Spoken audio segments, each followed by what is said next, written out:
بسم الله الرحمن الرحيم، وبه نستعين، وصلى الله تعالى على النبي الكريم.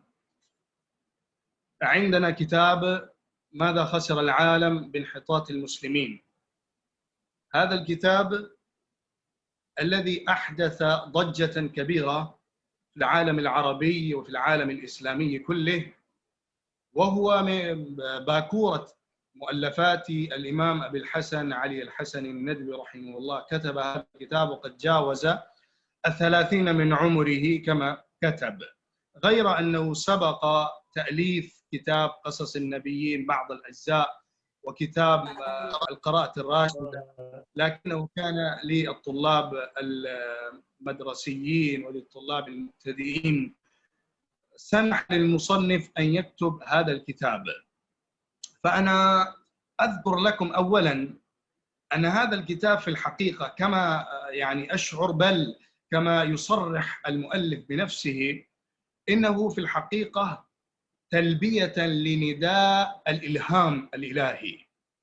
المصنف يقول بأن هاجسا ودافعا قلبيا هو الذي يدفعني إلى تأليف في هذا الموضوع. لذلك أنا لم أستشر بكبار المؤرخين وكبار العلماء في زمني، بل أنا بدأت مندفعا لتأليف هذا الكتاب.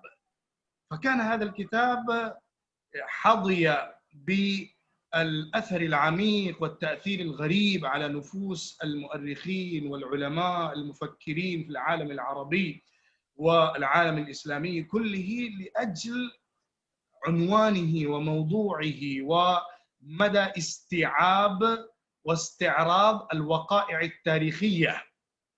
وقبل ذلك لقد كان إخلاص المؤلف مؤثرا وسببا لشهرة هذا الكتاب ولقبول هذا الكتاب عند الله سبحانه وتعالى وعند العباد.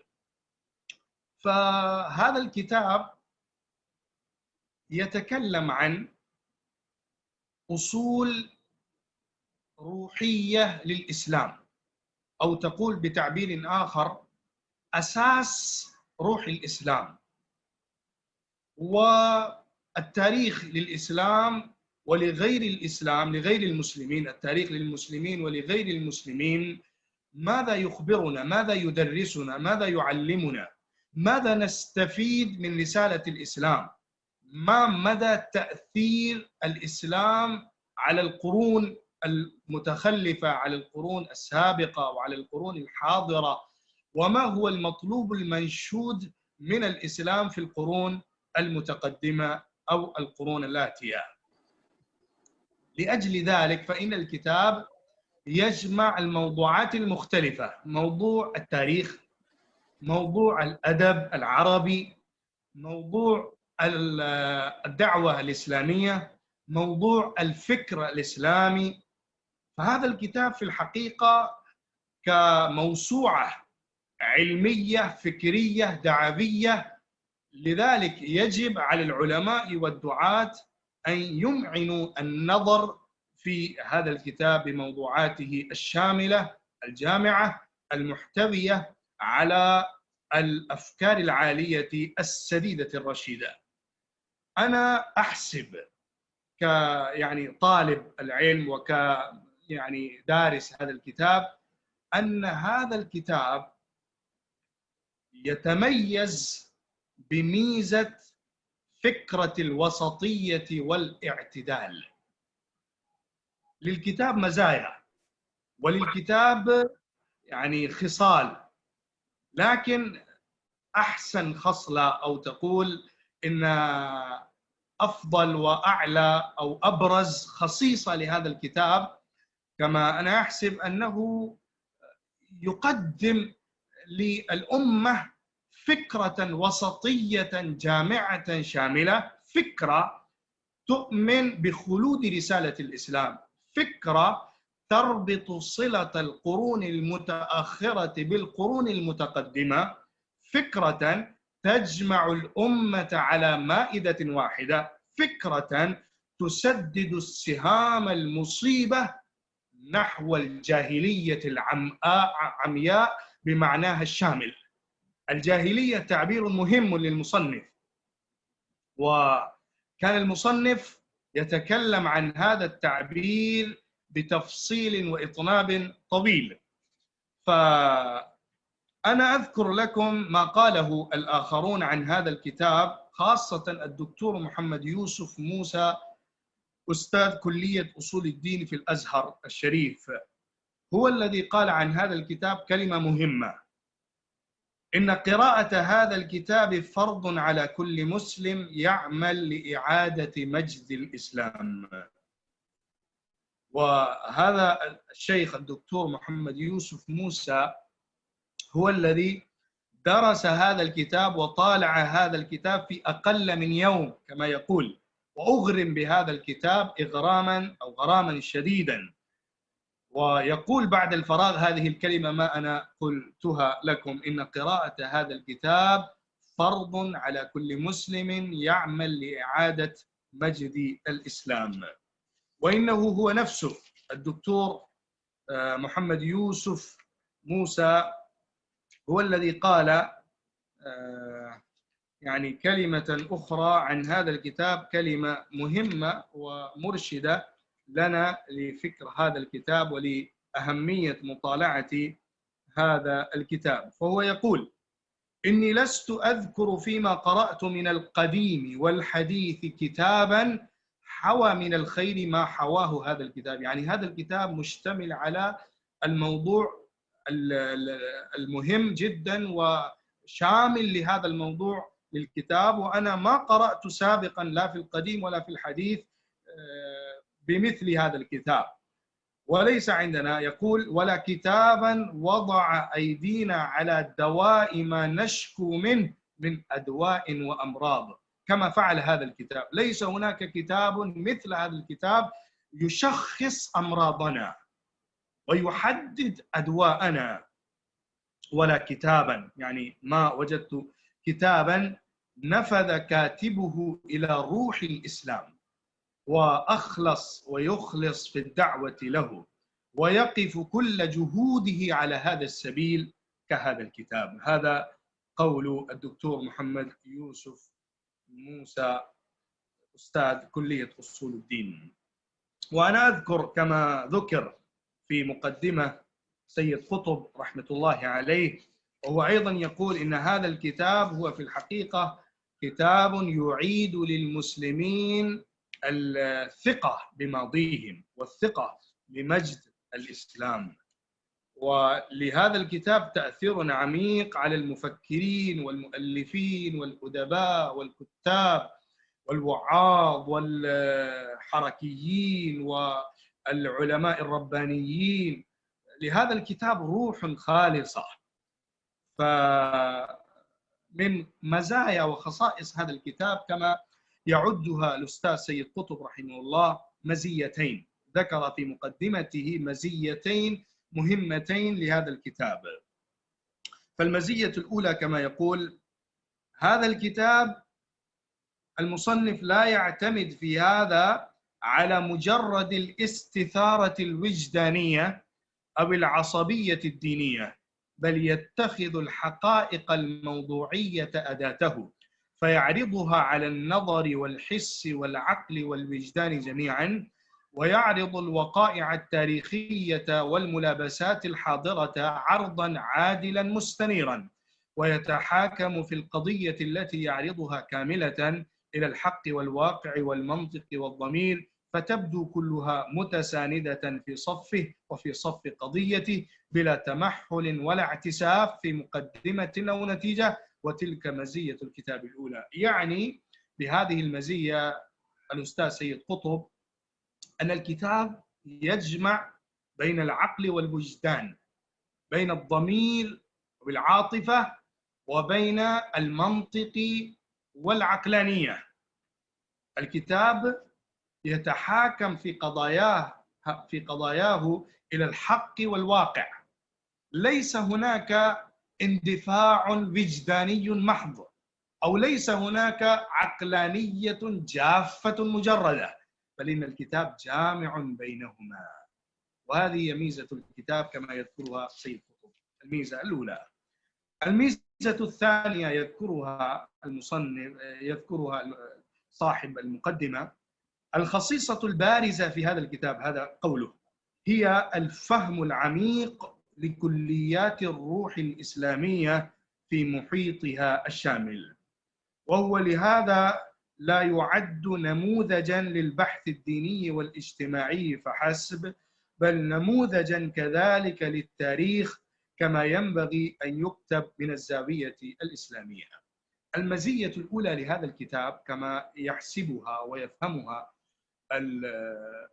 الأستاذ سيد قطب: المصنف فهم روح الإسلام أو كليات روح الإسلام، وبتعبير آخر تقول مقاصد روح الإسلام، أسس روح الإسلام، فهمها المصنف وعرضها بمفهومها الشامل بمحيطها الكامل.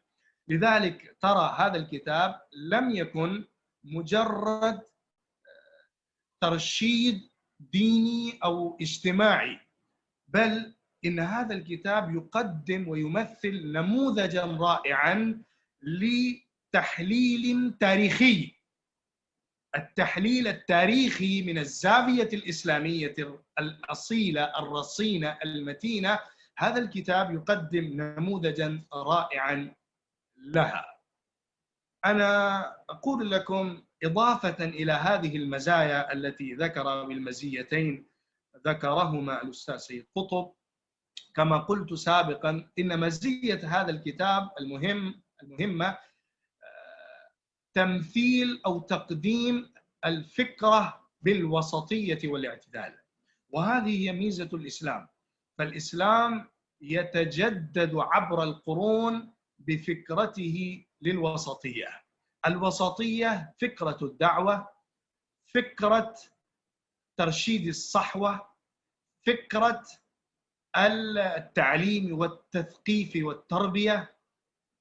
الأمة إذا قامت على هذه الفكرة للوسطية في الأخذ والرد والرفض والقبول والتنقيح والتحليل، فإن الأمة تتقدم وترتقي، وإن الأمة تسعد وتزدهر. فهذه الفكرة تراها جلية في كل الكتاب. المصنف قائم على الوسطية والاعتدال وعلى النصفة في تقديم الإحالات والمصادر والتحليل التاريخي والحكم على الوقائع والاستنتاج الفكري والنظري والبيان للأمور التطبيقية والدعوة إلى الرسالة العملية التطبيقية. في كل ذلك ترى أن الطابع العام لكتاب المصنف إنما هو فكرة الوسطية التي يتميز بها الإسلام. طيب، الآن أنا أذكر لكم قصة وجيزة لتأليف هذا الكتاب. المصنف كما ذكر هذه القصة وهو موجود في الكتاب في مقدمته.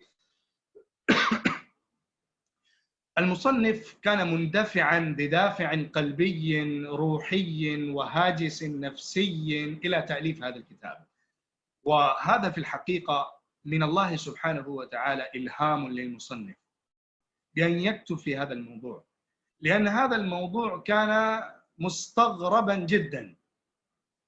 زمن المصنف لتأليف هذا الكتاب وأنا أحسبه يكون في وسط القرن المنصرم. في وسط القرن المنصرم كتب المصنف هذا الكتاب، وهو جاوز 30 من عمره. المصنف رحمه الله ولد في 14 و900 وألف للميلاد، و33 و300 وألف للهجرة. فإنه كان يتفكر عن الموضوع خسران العالم الإنساني كله بتخلف المسلمين في زمن كان الفكر الغربي سائدا، وكان التعليم الغربي عاما، وكانت الفكرة للمفكرين العربيين أن الإسلام ضعف والمسلمون ضعفوا بسبب ترك ركب الغرب.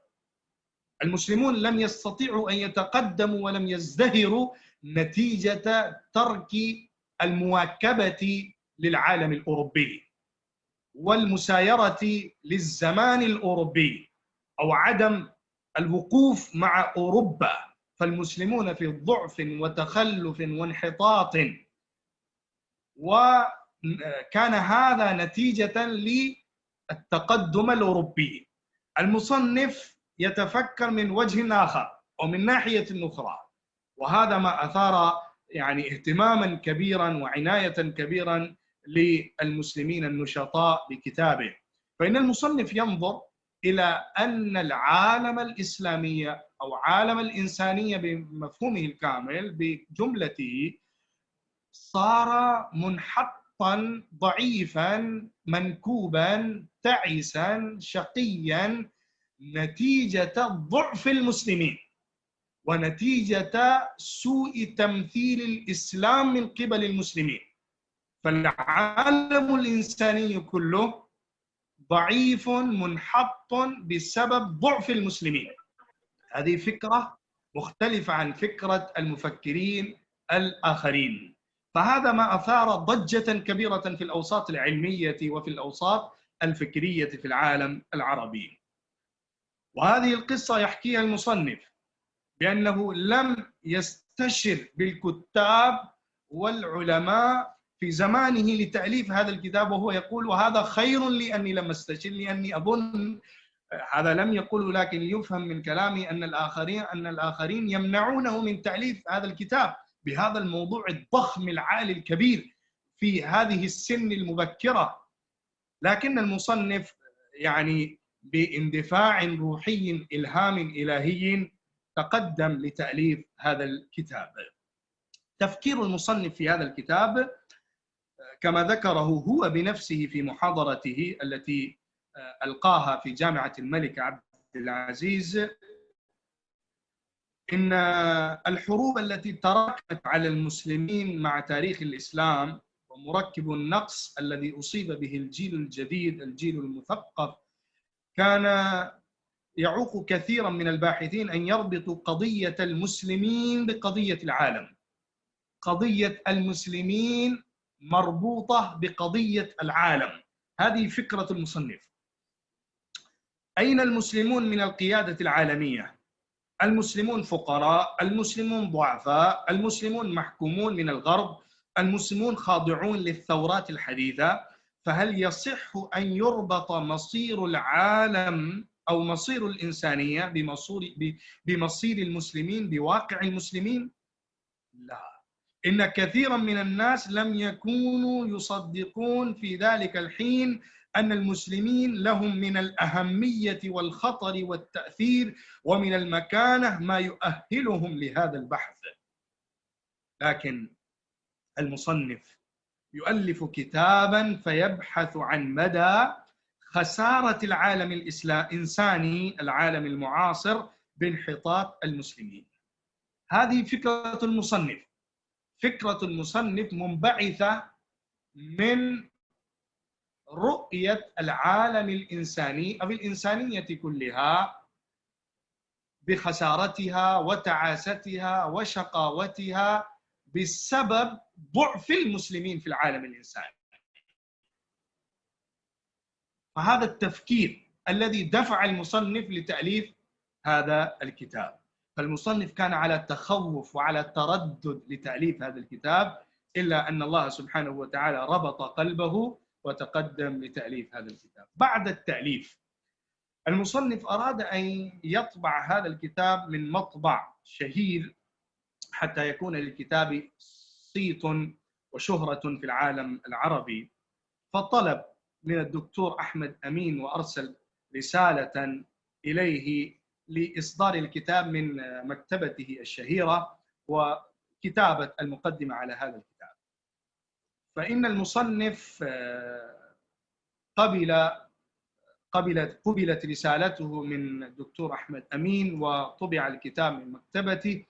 والمصنف سافر إلى العالم العربي بعد تأليف الكتاب بسنتين تقريبا لأداء فريضة الحج، فعرف أن الكتاب طبع من مطبعة مصرية، وطلب هذا الكتاب من الذي كان يطالع ويثني على هذا الكتاب الرجل العربي، ورأى هذا الكتاب وقرأ المقدمة للدكتور أحمد أمين، فيعني انقبض قلب المصنف، وأحس بأن الدكتور أحمد أمين لم يفي بحق الكتاب، أو لم يرعي اهتمامه يعني المناسب اللائق بهذا الكتاب في تعريف الكتاب أو في تقدمة الكتاب. غير أن الكتاب اشتهر في العالم العربي بإصداره من هذه المكتبة وشهرته بموضوعه وبفكرته الإسلامية الرشيدة القوية.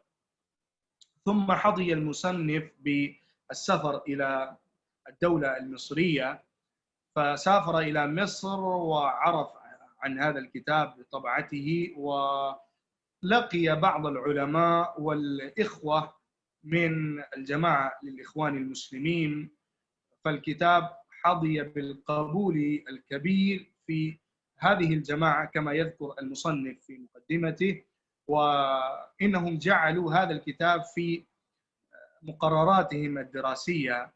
فلقي المصنف في جلسة أو في حلقة مع الأستاذ سيد قطب، الجلسة كانت لهذا الكتاب خاصة، والحضور سألوا الأسئلة من الأستاذ أبي الحسن الندوي، وبعد ذلك المصنف طلب من الأستاذ سيد قطب أن يكتب مقدمة لهذا الكتاب، فإنه كتب المقدمة الشهيرة الجامعة المثنية على هذا الكتاب والمؤدية بحق الكتاب، فاشتهر الكتاب بهذه المقدمة مرة أخرى في العالم العربي. والطبعات بالعشرات طبعت لهذا الكتاب، واشتهر الكتاب بين الأوساط العلمية والفكرية.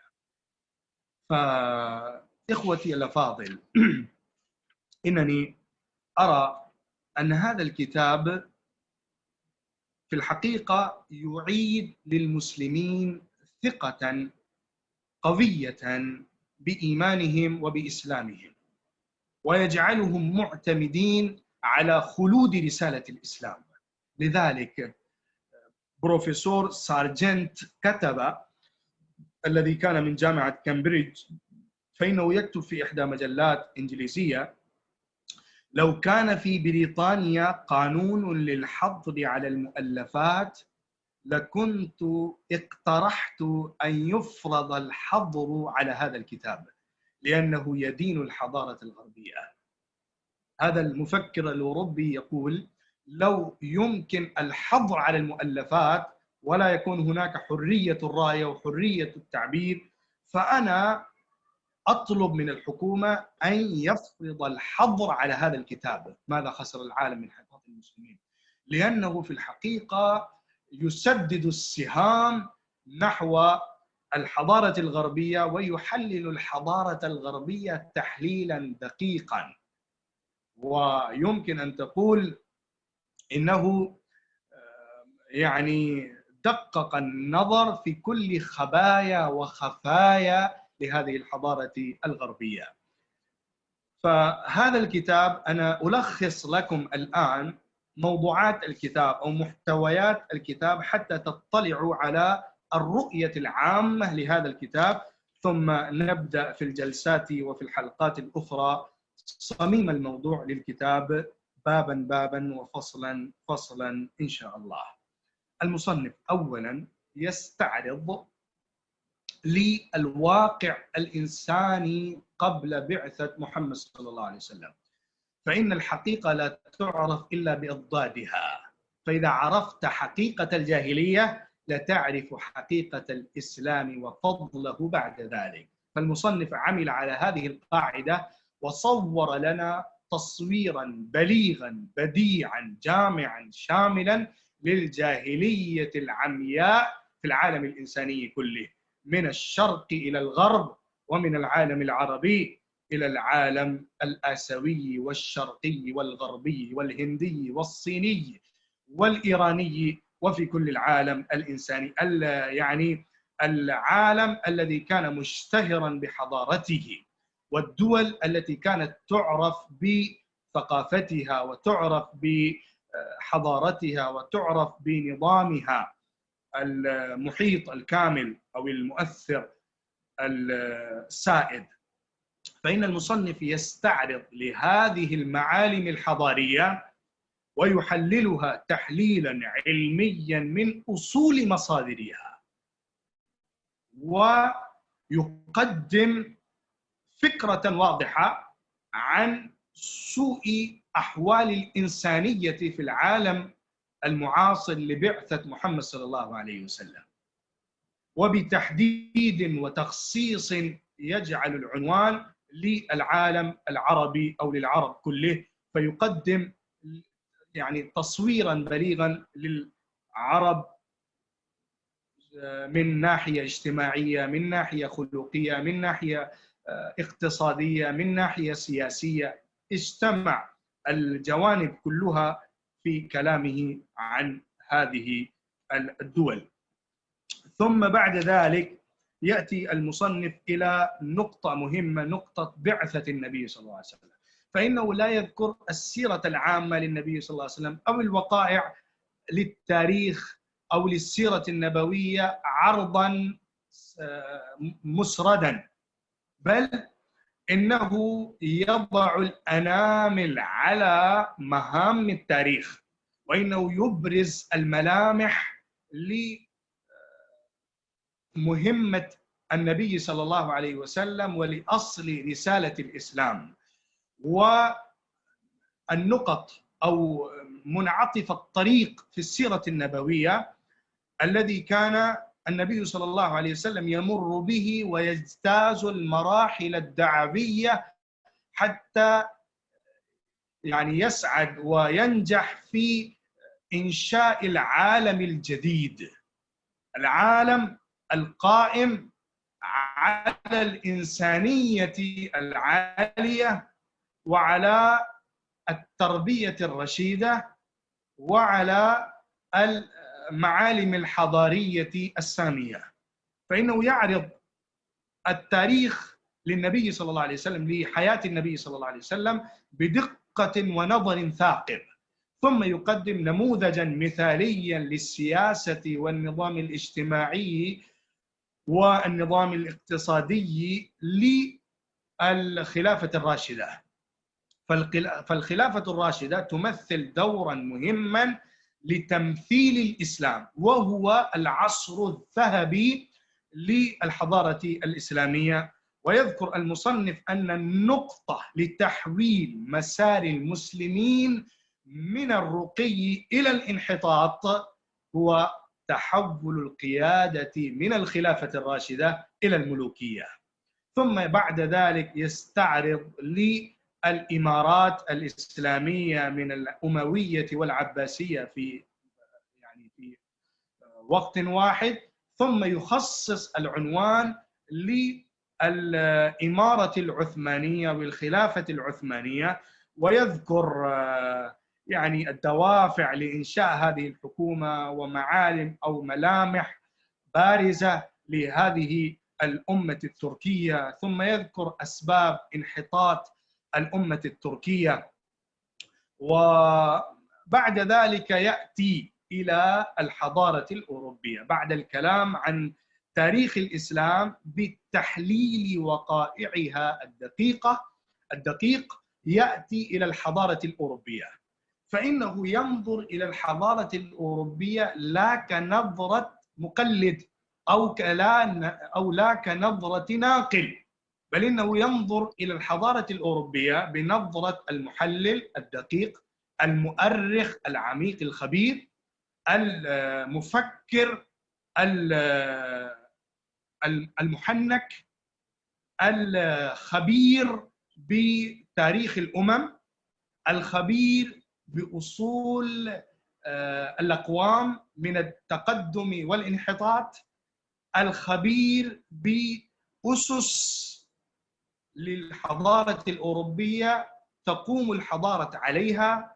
فإنه يحلل الحضارة الأوروبية من نسبها وأصالتها وسلالتها إلى واقعها، إلى تأثيراتها، إلى مدى أثرها على الإنسانية، إلى الجوانب السلبية على البشرية، إلى المنافع في هذه الحضارة والاعتراف بها، فإنه يحلل تحليلا دقيقا عميقا بالغا. وهذا مهم، باب مهم جدا، لابد من النظر الثاقب في هذا الباب الذي يتكلم فيه المصنف عن الحضارة الغربية. ثم بعد ذلك المصنف بعد التحليل للعصر الأوروبي وللحضارة الأوروبية والآثار الناتجة من هذه الحضارة الغربية على العالم الإنساني كله، يأتي المصنف ويعود إلى أصل الموضوع ويقدم هذه الفكرة أنه لا بد من عودة المسلمين إلى القيادة العالمية، لا بد للمسلمين أن يتسلموا زمام القيادة للعالم البشري كله. المسلمون يستطيعون أن يجرفوا سفينة حياة البشرية. المسلمون هم موئل الإنسانية. المسلمون يحملون بالرسالة الخالدة الضامنة لنجاح البشرية.